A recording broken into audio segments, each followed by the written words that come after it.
o Senhor é o Deus conosco. O Senhor está junto com cada um de nós. O Senhor está presente aqui neste momento. E o Senhor nos conduz ao mundo da qual o Senhor está preparando. Por isso somos chamados a ir e adorar ao Senhor. Que a tua santa palavra fale aos nossos corações. Em nome do Senhor Jesus. Amém. Meus irmãos, hoje está um pouco apagado aqui. Vocês vão ter que se esforçar. Se tiver difícil de ver de onde vocês estão, dão um pulo para frente para ficar mais fácil. É um detalhe técnico que eu esqueci de me reparar a respeito da luminosidade de manhã. Enfim, dá para a gente caminhar aí, mas nós estamos começando uma nova série de mensagens chamada Luz para o Mundo.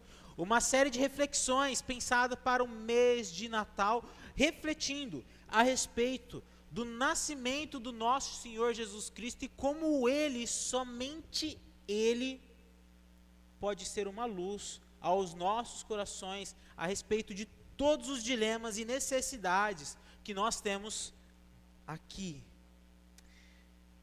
E esse mês vamos passar cada domingo refletindo a respeito de como Jesus Cristo, Ele se torna essa luz para nós. Obrigado, Calebinho.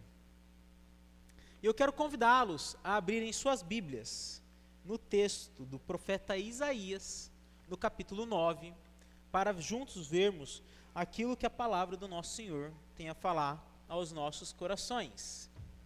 Profeta Isaías, capítulo 9, nós vamos ler do versículo 1 ao versículo 7.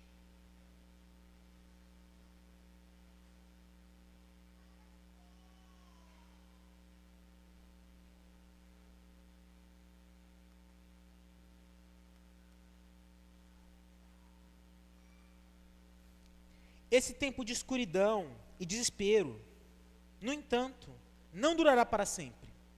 A terra de Zebulon e de Neftali será humilhada, mas no futuro, a Galileia dos gentios, localizada junto à estrada entre o Jordão e o mar, se encherá de glória. O povo que anda na escuridão verá grande luz. Para os que vivem na terra de trevas profundas, uma luz brilhará. Tu multiplicarás a nação de Israel, e seu povo se alegrará. Eles se alegrarão diante de ti, como os camponeses se alegram na colheita, como os guerreiros ao repartir os despojos.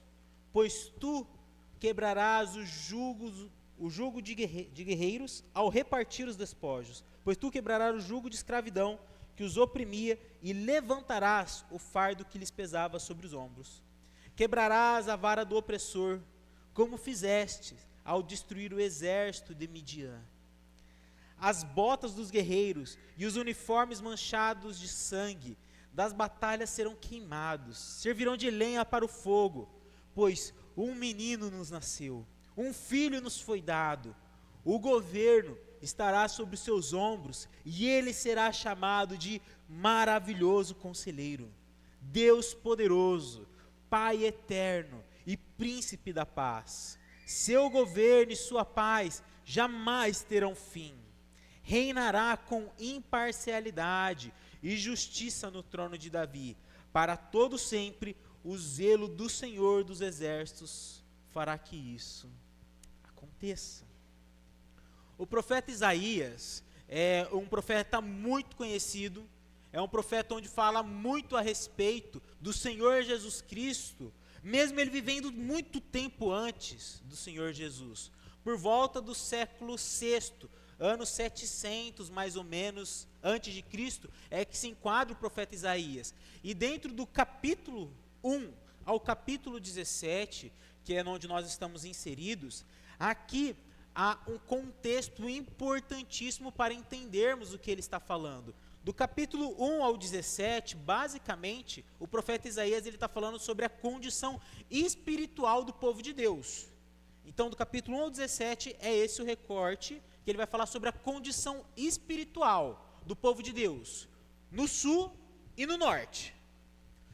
No capítulo 7, que é onde começa a florescer a questão de uma criança que salvaria o povo de Deus, ele passa a falar sobre isso dentro de uma perspectiva de uma crise política.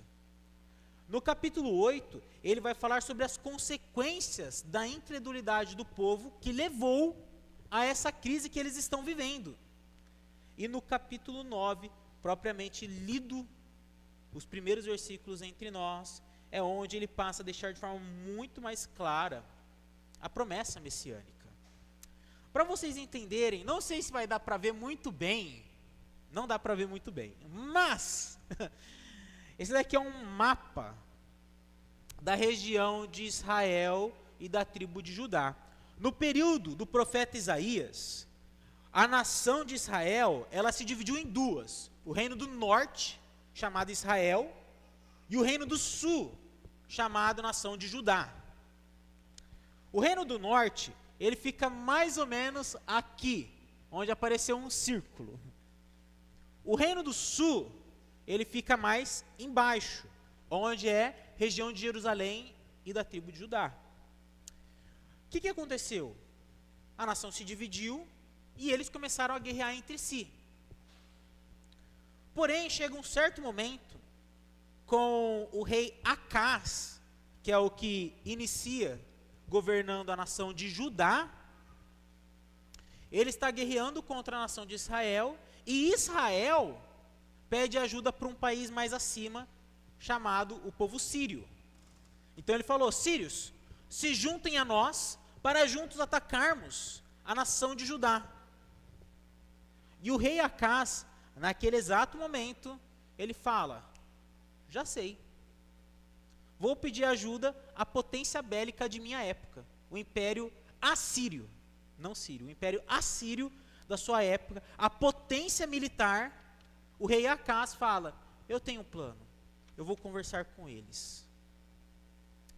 E veja, se nós não conhecemos um pouco desse detalhe, e a gente olha no capítulo 7 de Isaías, a gente vê Isaías indo falar com o rei Acás e surgindo a seguinte proposta: depois o Senhor enviou esta mensagem ao rei Acás, o rei do sul, tribo de Judá: peça ao Senhor, o seu Deus, um sinal de confirmação, Acás.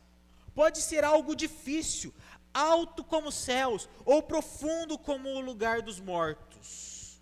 O rei Acás, porém, respondeu: não porei o Senhor à prova desse modo. Então o profeta disse: ouça bem, descendente de Davi, não basta esgotarem a paciência das pessoas, agora também querem esgotar a paciência de meu Deus. Por isso, o Senhor mesmo lhes dará um sinal. E aí o texto continua falando que a virgem ficará grávida e dará à luz um filho. Mas observe, se nós apenas olhamos o que Acás está dizendo, a gente fala: esse cara é piedoso, esse cara é crente, ele está no meio de uma guerra, ele vai tomar chumbo, vai perder, e ele está falando: eu não vou pedir um sinal para Deus, eu não vou pôr o meu Senhor à prova.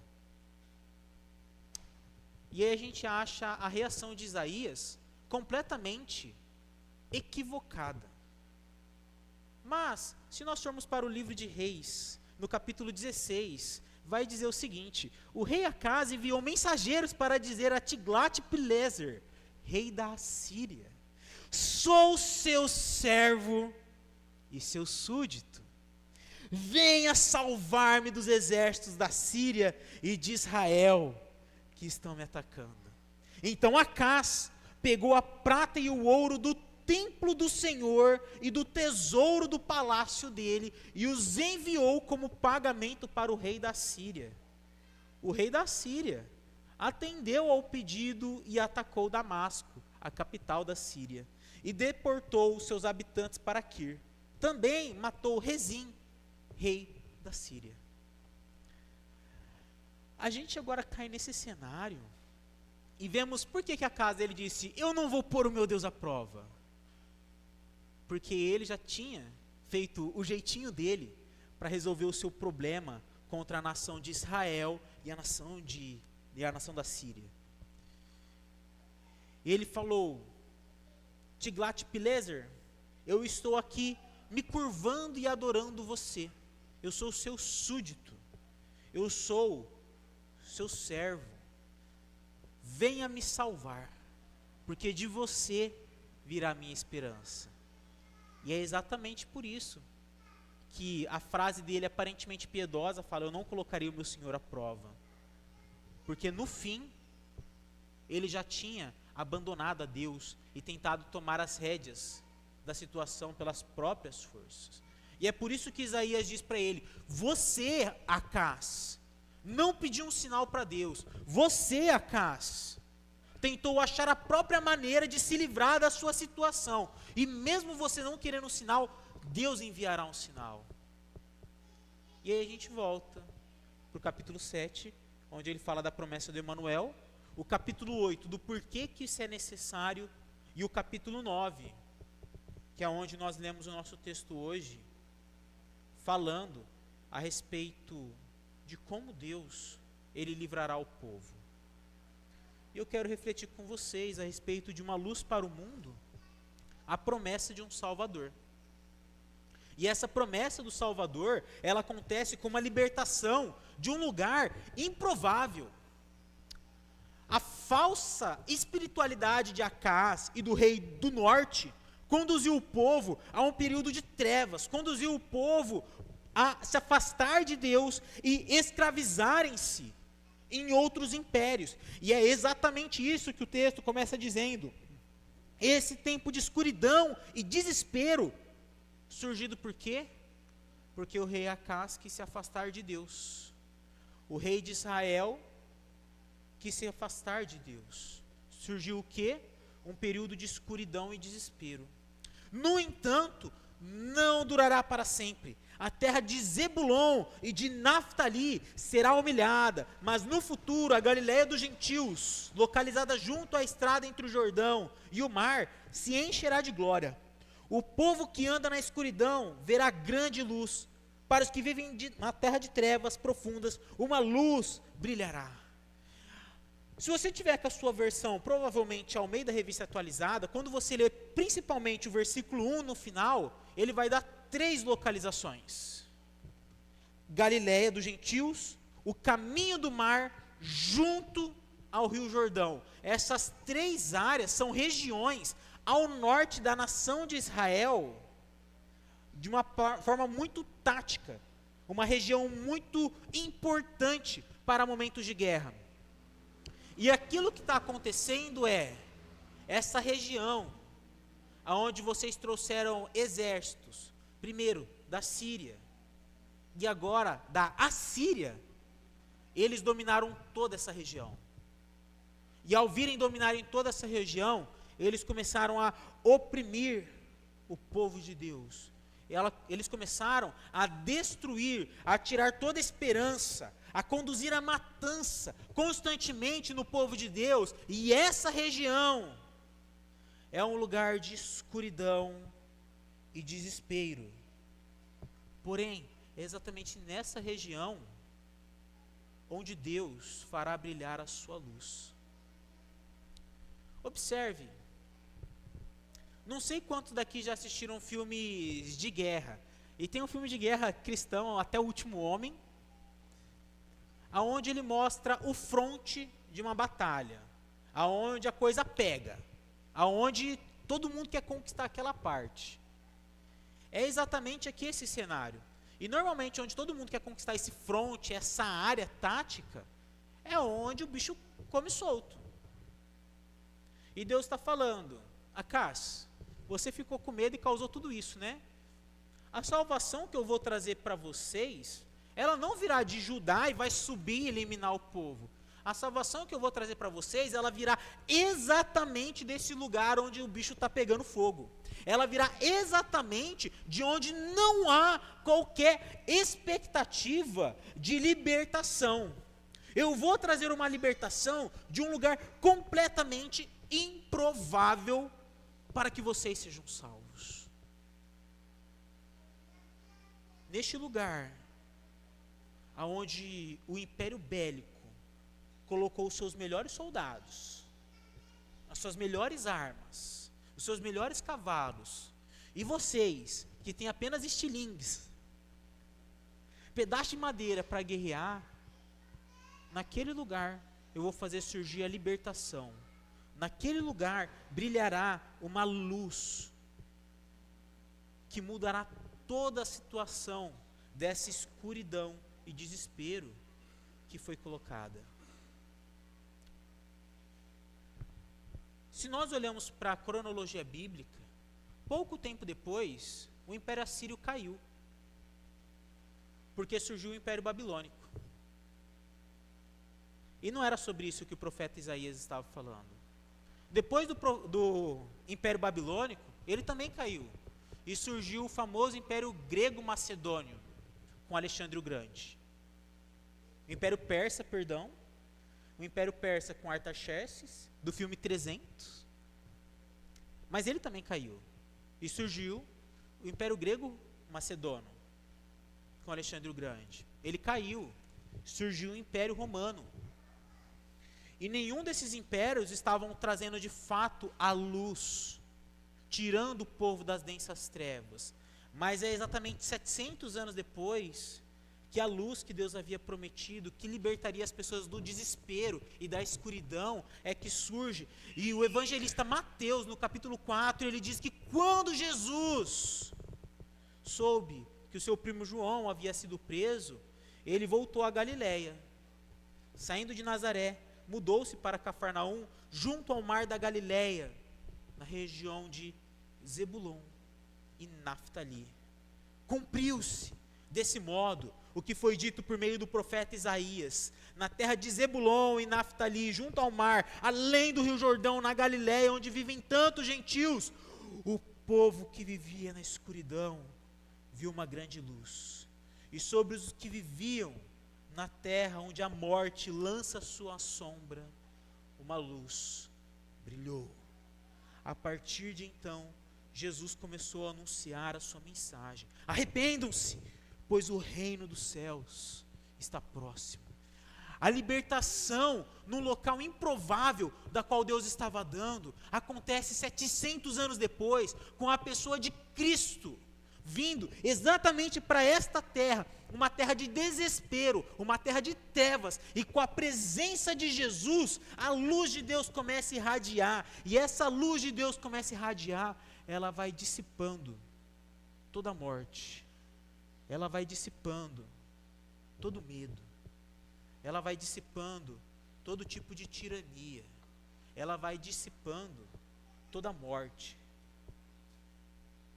porque Cristo é aquele que liberta verdadeiramente o povo de Deus. E observe, o teólogo John Oswalt, ele diz algo preciosíssimo, que é: as trevas podem prevalecer na ausência da luz, porém, as trevas nunca podem produzir luz. Quando cada tentativa humana de levar luz tiver falhado, então Deus trará luz. Não porque Ele tem de fazê-lo, nem porque a astúcia humana tenha descoberto a chave para constranger a Deus, mas simplesmente movido por sua graça. Quando o povo do sul, eles ouviram essa mensagem de Isaías, eles falaram: ok, estamos ouvindo a Babilônia chegando, então a Babilônia é o que trará luz para essa nação, pois afinal, Nabucodonosor, servo do Senhor. Não. Artaxerxes, aquele que vai liberar o povo de Deus do cativeiro babilônico, ele é que trará a luz para nós. Não. Alexandre o Grande, aquele que transforma a língua de uma forma mundial e universal para que todos conversem numa só língua, ele está trazendo a luz. Não. César Augusto, imperador do Império Romano, aquele que traz a paz paz romana, aquele que pavimenta todo lugar com muita segurança proporcionada por esse império, é esse que traz a luz de forma bélica? Não. Aquele que fará a luz brilhar onde existe desespero e trevas é única e exclusivamente Deus, porque luz nenhuma pode vir de lugares onde existe trevas. Se não for a graça do nosso Senhor invadindo nossas vidas com a presença de Cristo, nós não podemos ver luz. E veja, Acás, ele não recorreu a Deus, ele recorreu àquilo que poderia aparentar trazer luz para ele, a sabedoria humana. E aquilo que Deus diz, o que vai trazer luz e libertação, é aquilo que nós mais ignoramos: é uma criança. O texto continua, porque ele passa a nos dizer que a promessa do Salvador, ela também traz uma libertação de uma forma improvável. Não apenas num local improvável, mas de uma forma improvável. E o texto continua dizendo que tu, Deus, multiplicarás a nação de Israel e seu povo se alegrará. Eles se alegrarão diante de ti como os camponeses se alegram na colheita, como os guerreiros ao repartir os despojos, pois tu quebrarás o jugo de escravidão que os oprimia e levantarás o fardo que lhes pesava sobre os ombros. Quebrarás a vara do opressor, como fizeste ao destruir o exército de Midian. As botas dos guerreiros e os uniformes manchados de sangue das batalhas serão queimados, servirão de lenha para o fogo. E, gente,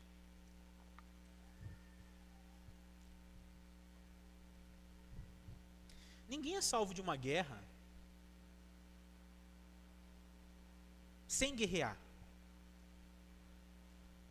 Isso é uma coisa muito lógica. Muito lógica. Você termina uma guerra vencendo-a, e não tentando fugir dela ou falando essa guerra não vai existir. E Acás, ele estava se metendo numa guerra,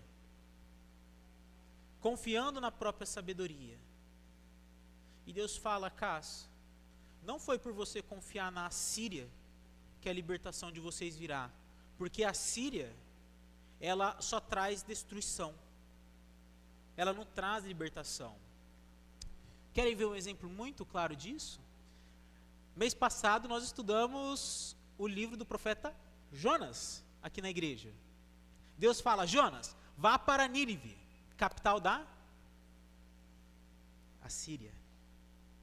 E Jonas fala: cruz credo, vou para o outro lado. E ele embarca. Por quê? Jonas, quem estudou a carta, o livro, sabe aí qual que é todo o desenrolar, mas ele não queria exercer qualquer dádiva para um povo que estava destruindo todas as pessoas ao seu redor. Para um povo que estava matando de forma cruel. E é esse povo que Deus está falando: não é deles que virá a salvação para ajudar, e nem para você, Acás, porque eles só trazem destruição. Mas eu,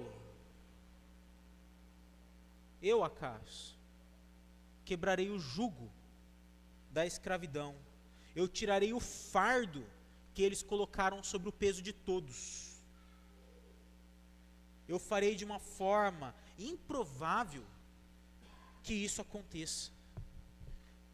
A Assíria, que parece grande demais para ser vencida, para vocês se verem libertos dela, eu mesmo libertarei de uma forma que vocês nem sequer imaginam, e vocês ficarão extremamente alegres, a tal ponto de que as botas e as roupas utilizadas para guerrear, elas serão queimadas. E essas duas coisas que Deus fala que elas serão queimadas, são coisas extremamente importantes numa guerra. A gente pensa que é a arma que é a coisa mais importante, mas é o coturno. Para quem já serviu no exército, já participou ou é curioso, sabe que o coturno é a coisa que você tem que ter mais preocupação, porque se você não tiver uma pisada certa, você pode morrer a qualquer momento. Se ele te incomoda de correr e de se movimentar, você morrerá a qualquer momento. Quanto mais a sua roupa, o seu colete, a sua proteção. E Deus está falando que Ele vai libertar de tal maneira o povo dele, que todas essas coisas que nós utilizamos para nos prepararmos, isso será combustível para a fogueira. Porque a libertação de Deus acontecerá de uma forma improvável. Que forma improvável é essa? Da mesma forma como Ele fez com exércitos de Mídia. Pastor, o que ele está falando? Juízes, capítulo 6 e capítulo 7. Existia um homem chamado Gideão, nessa época do povo de Deus. E Deus levantou Gideão para libertá-los. Gideão, um homem parrudo, forte, pegou um exército para ir lutar contra os midianitas, para libertar o povo de Israel. E Midian chegando com o exército, Deus falou: amigão, não, pode parar aí, você não vai com esse exército todo, tire metade e mande embora. Mandou metade embora. Ele falou: Gideão, ainda tem muita pessoa aqui, faça o seguinte, manda esse pessoal ir beber água. Aqueles que beberem água como um cachorrinho, pipa na linha. Restante, segue. O texto bíblico fala que Gideão, ele foi para guerrear contra os midianitas com 300 pessoas, contra aproximadamente 135 mil midianitas e pessoas da região. E o texto fala: Gideão, eu estou fazendo você ficar com tão poucas pessoas para que vocês entendam que a libertação não vem pelo meio dos seus esforços, vem por meio das suas táticas, vem por meio do tamanho do seu exército. A libertação que eu estou trazendo vem por causa do meu agir, da minha ação soberana sobre vocês. E por isso você vai contra 300 homens contra 135 mil. E é exatamente isso que Deus está falando. Uma batalha que era muito improvável, se torna de igual forma improvável agora no cenário de Acás. E de que forma Deus libertaria o seu povo?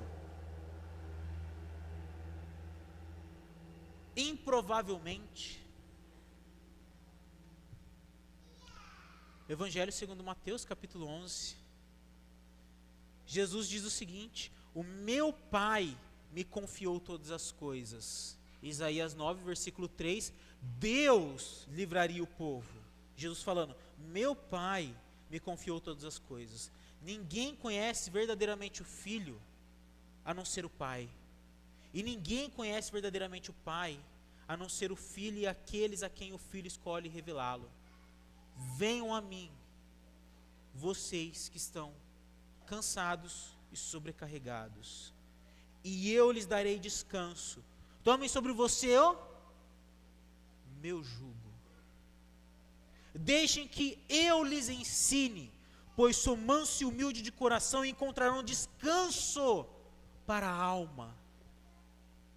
O meu jugo é fácil de carregar, e o fardo que lhes dou é leve. O que Deus ele iria fazer? No versículo 3 a 7, ele quebraria o jugo que pesava sobre o seu povo, e ele lhe tiraria o fardo que estava sobre os seus ombros. E aquele que faz essa libertação desse povo é nada mais, nada menos do que o Senhor Jesus Cristo, porque a promessa de Deus é Cristo Jesus. E a libertação de forma improvável vem somente de Jesus. Nós procuramos diversas formas de nos libertarmos de trevas, de desesperos que nos cercam. Mas nós geralmente falamos: eu fiz tudo o que podia, agora está na mão de Deus. Acás, ele fez tudo o que podia. E Deus diz o quê? tolo. Tolo. Porque tudo que você pode fazer não é nada se não for a libertação de forma improvável de Deus agindo nas nossas vidas. E é Jesus Cristo a libertação que Deus estava dando para Acás. Não era mais exércitos, não era mais poder, não era tecnologia, medicina, remédios, dinheiro, sucesso, não era nada disso. O que poderia libertá-los, salvá-los de uma forma improvável, era um homem magrinho do primeiro século. Um homem que o próprio profeta Isaías, no capítulo 53, que era um homem onde as pessoas desprezavam o olhar para a sua aparência, porque dele parecia não haver nenhuma salvação. E é nessa pessoa que nós podemos ser libertos de qualquer situação de desespero e trevas profundas, ao confiarmos nossa vida em Jesus. E por fim, o profeta Isaías, ele completa a dizer que a promessa do Salvador, ela é uma libertação com uma pessoa improvável, em um lugar improvável, de uma forma improvável e de uma pessoa improvável. Pois um menino nos nasceu, um filho nos foi dado, o governo estará sobre seus ombros e ele será chamado Maravilhoso Conselheiro, Deus Poderoso, Pai Eterno e Príncipe da Paz. O seu governo e sua paz jamais terão fim. Reinará com imparcialidade e justiça no trono de Davi para todo sempre. O zelo do Senhor dos Exércitos fará com que isso aconteça. Deus, ele conclui que a promessa de salvação não virá por qualquer ação humana. Ela virá através de uma pessoa improvável que é dada. Ela não é conquistada. Jesus Cristo, ele nos é dado. Não há nada que a gente possa fazer que faça nós merecermos essa salvação de Deus. Não há nada que nós possamos fazer que de fato fale, Deus, agora você pode me libertar porque eu já segui o protocolo. Não! Deus, ele vira para Acás, mediante escolhas tão absurdas da qual ele fez, mediante caminhos tortuosos que ele guiou toda a nação ao se afastarem de Deus. Deus olha para ele e fala, Acás, olha a loucura que você fez, mas ainda assim, num ato de graça, porque no meio das trevas não pode surgir nenhuma luz, num ato de graça eu envio um filho para vocês. Eu envio uma criança a vocês. Eu envio uma pessoa improvável para vocês.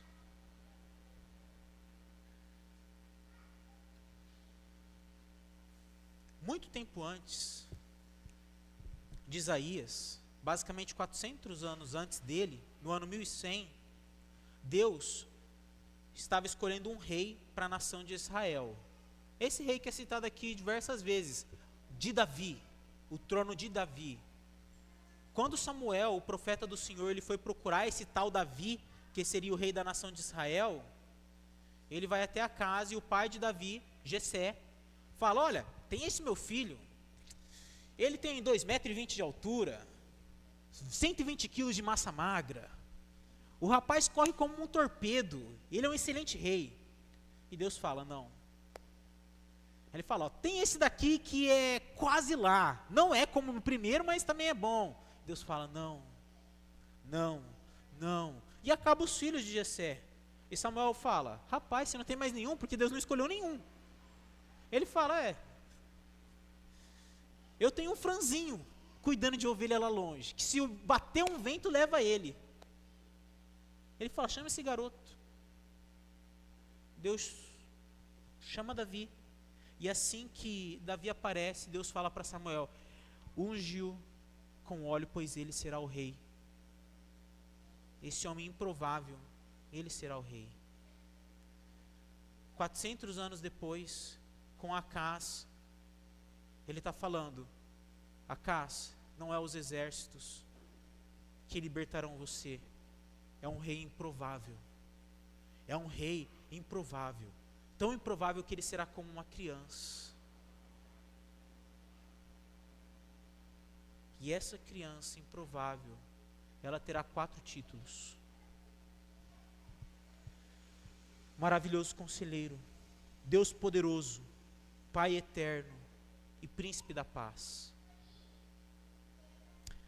O rei Acás, a única coisa que ele não foi, dentre tantas outras, mas uma que eu quero destacar, ele não foi uma pessoa que eu gostaria de me aconselhar, porque ele afastou a nação de Israel de Deus e conduziu para onde estava.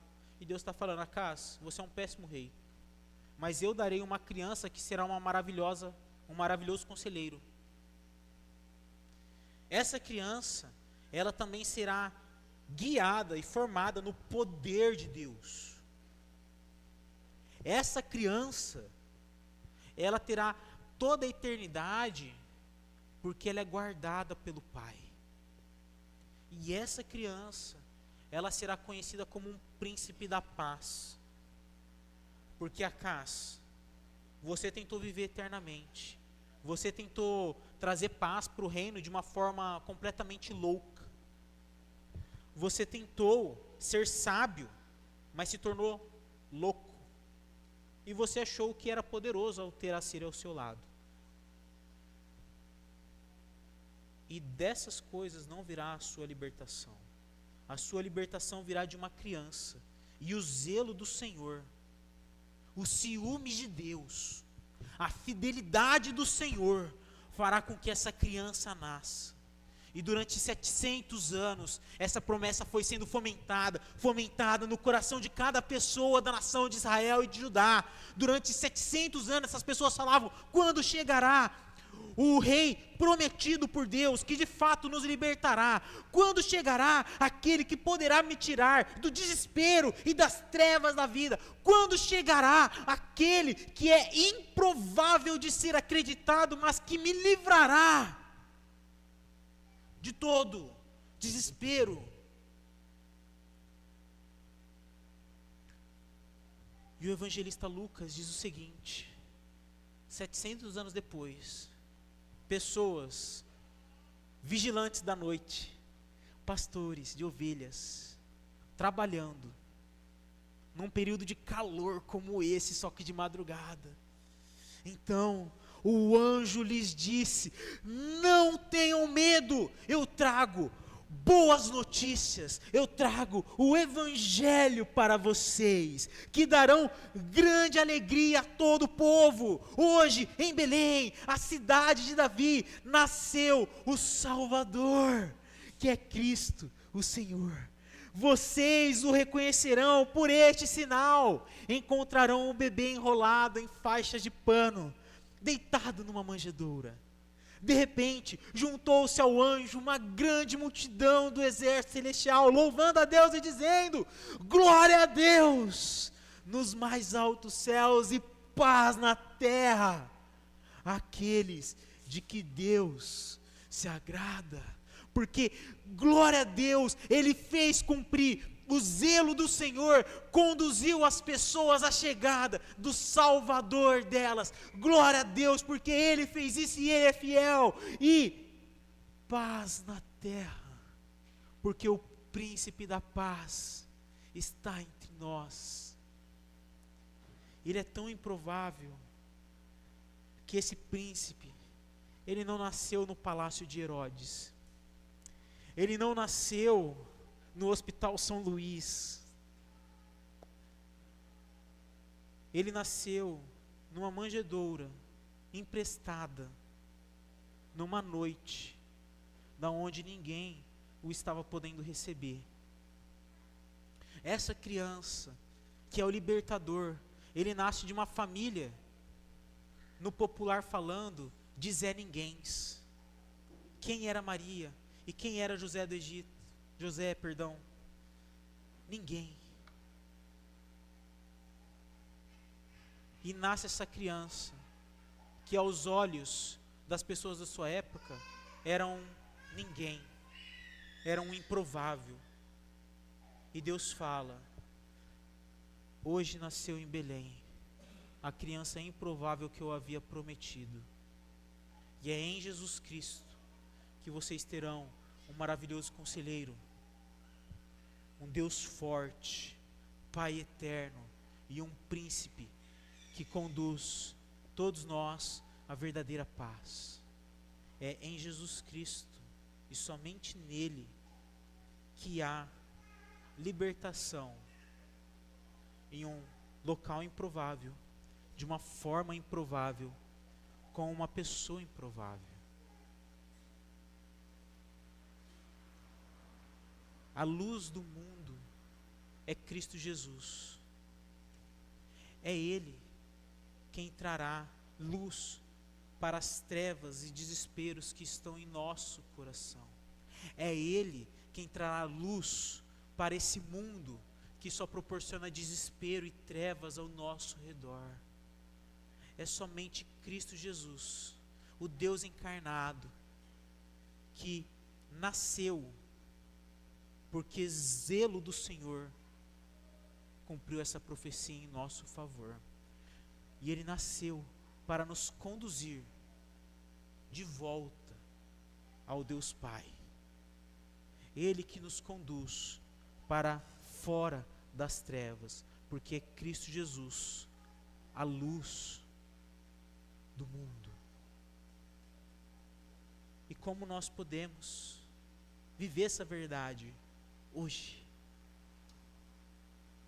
Primeiro, quando não houver para onde ir e os caminhos parecerem sombrios e destruidores, a vida estiver batendo forte de tal forma que você não sabe mais o que fazer, como Acás, como a nação de Israel, como a nação de Judá, lembre-se, Deus enviou Jesus para dissipar todas as trevas da vida e resgatar da destruição aqueles que depositam a sua fé nele.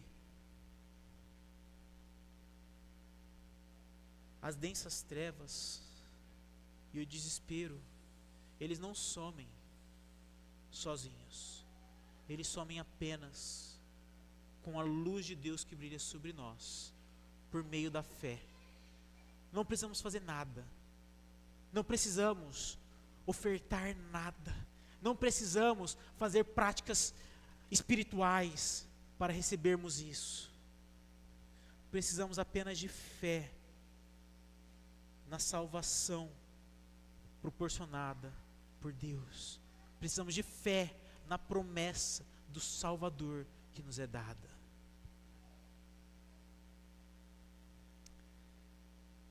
E uma aplicação. A nossa cultura oferece inúmeros salvadores. O avanço científico, o crescimento das tecnologias, a próxima promoção no trabalho, a nova sessão de terapia, as férias tão aguardadas. Embora todas essas coisas sejam boas, nenhuma delas podem nos salvar. Uma vez eu ouvi uma ilustração maravilhosa, eu gostei muito, que tem a ver com lavar salada. Existe um debate por aí entre como que a gente lava salada, se é com vinagre ou com cloro. E essa pessoa falando, depende, o que você quer. Você quer comer larvinhas limpas ou você quer comer uma salada sem larva? Se você quer comer larvinhas limpas, limpe com vinagre. Se você quer comer uma salada limpa verdadeiramente, lave ela com cloro. O nosso mundo, ele nos oferece coisas importantíssimas para nós. Tudo isso daqui que foi citado são extremamente importantes. Mas eles são vinagres. Eles não são cloros. A única coisa que verdadeiramente pode nos salvar, pode nos mudar, pode nos tirar de todo desespero, de todas as trevas, é uma pessoa, que é Jesus Cristo, a luz do mundo. Porque a verdadeira luz para o mundo é uma pessoa, Jesus Cristo. Somente Ele pode nos salvar da nossa escuridão e desespero. Portanto, aproxime-se de Jesus e dependa totalmente dEle. Somente Ele pode trazer luz para a sua vida. Somente Cristo pode nos salvar, meus irmãos. Pode nos libertar, pode trazer luz para cada um de nós. Eu, como pastor, defendo com toda certeza que todos nós devemos ler a palavra do nosso Senhor todo dia. Devemos. É necessário. Nós devemos orar todo dia. É necessário. Mas prestem muita atenção. Não é isso que salva vocês. Não é isso que salva. Isso nutre vocês, mas não salva vocês. Quem salva é uma pessoa, Cristo Jesus. Ele é a luz do mundo. E é somente a nossa fé sendo depositada nele, entregando a nossa vida a Ele, que nós podemos ter um Salvador que nos liberta de um lugar improvável, de uma forma improvável e de uma pessoa improvável. Deus é improvável para todos nós, mas Ele quer brilhar a sua luz hoje para você. Ele quer brilhar a luz dele no coração de cada um, para dissipar as trevas e desesperos que nos alcançam. Cristo Jesus, o Deus encarnado, a pessoa do nosso Senhor, Ele é a luz do mundo.